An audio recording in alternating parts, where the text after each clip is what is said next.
अखिलेश यादव जी बहुत मानसिक रूप से विक्षिप्त हो गए हैं। उनको समझ में नहीं आता प्रकृति से कौन लड़ सकता है, प्रकृति से कोई लड़ सकता है क्या? जय हो माँ गंगा।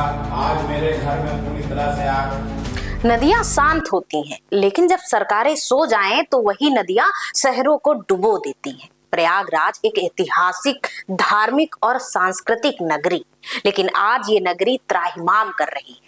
गंगा और यमुना उफान पर है। सड़कों से लेकर घरों तक पानी समंदर का फैला हुआ है। लोग मदद की आस लगाए छतों पर बैठे हैं, बच्चे भूख से बिलख रहे हैं और सिस्टम गायब है, रैलियों में व्यस्त है। लेकिन सवाल यह है, कहां है वो सरकार जिसने कुंभ के नाम पर करोड़ों बहाए थे? कहां है वो नेता जो चुनाव के समय हर दरवाजे पर मत्था टेकते थे? कहां है वो प्रशासन जो हेलीकॉप्टर से फूल बरसाता था, आज नाव तक नहीं पहुंच पा रहा? क्या ये सिर्फ इसलिए था क्योंकि कुंभ में कैमरे की संख्या ज्यादा थी? प्रयागराज डूब रहा है और सत्ता का काफिला खामोश है। नमस्कार, मेरा नाम हेमा श्रीवास्तव, आप देख रहे हैं यूनाइटेड भारत। उत्तर प्रदेश के प्रयागराज में हालात बेहद गंभीर हैं। बीते कुछ दिनों की लगातार बारिश और पहाड़ी क्षेत्रों से छोड़े गए पानी ने नदियों को रौद्र रूप दे दिया है। गंगा और यमुना का जलस्तर खतरे के निशान को पार कर चुका है। पूरे शहर में बाढ़ का पानी भर चुका है। निचले इलाकों के घर डूब चुके हैं। बिजली आपूर्ति ठप है और संचार व्यवस्था चरमरा गई है।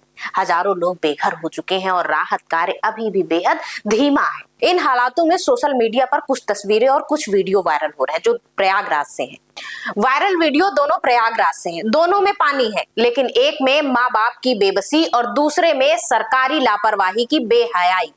एक माँ और एक पिता अपने सिर्फ 2 दिन के नवजात शिशु को लेकर कमर तक पानी में रास्ता तय कर रहे हैं। शिशु को प्लास्टिक में लपेटा गया है। माँ के चेहरे पर चिंता और थकावट की लकीरें साफ दिख रही हैं। पिता चुपचाप बच्चा सिर के ऊपर उठाकर आगे बढ़ रहा है, मानो कंस राज्य में वासुदेव बनकर अपने कृष्ण को बचा रहे हो। हमें सरकार से सिर्फ ये कहना है कि क्या मुसीबत के समय में जहाज से उठवा लेने वाले सांसद का यहाँ होना जरूरी लग रहा है? कावड़ में पुष्प वर्षा करने वाले जहाज अगर यहाँ पहुंच जाते तो, पर नहीं, ना यहाँ पर कोई नाव पहुंची, ना कोई एम्बुलेंस, ना कोई अफसर, ना कोई नेता। बस पानी था, डर था और एक उम्मीद थी कि कहीं से कोई हाथ मदद का भी बढ़ा दे। दरोगा जी का गंगा स्नान। वर्दी पहने एक दरोगा जी बाढ़ के पानी में मस्ती से नहा रहे हैं, वीडियो बना रहे हैं, हंसी ठिठोली हो रही है। कहते हैं ये रूटीन चेकिंग है, लेकिन वीडियो देखिए, ना कोई बचाव कार्य, ना कोई गंभीरता, बस हंसी और सेल्फी और हर हर गंगे के नारे। जय हो माँ गंगा। आज मेरे घर में पूरी तरह से मैं आगमन किया।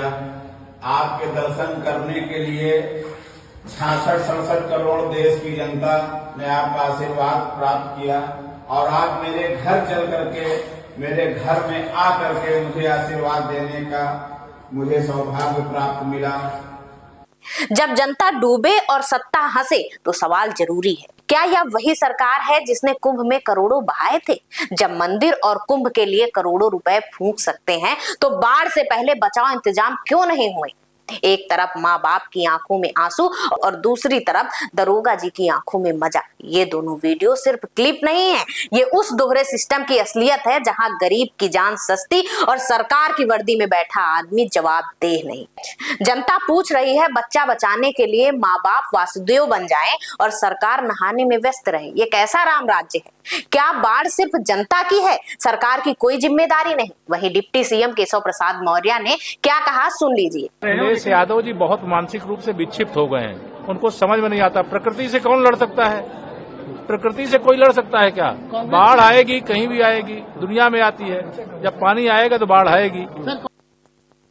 ये सिर्फ एक प्रकृति आपदा नहीं है, ये एक प्रशासनिक विफलता की कहानी है। अगर समय रहते कदम ना उठाए गए तो ये बाढ़ कई और जिंदगियां बहा ले जाएगी। जनता पूछ रही है, वोट से पहले जो वादे किए गए थे वो आज कहां हैं? केवल धार्मिक आयोजनों पर पैसा बहाने से क्या जनता की सुरक्षा सुनिश्चित हो जाती है?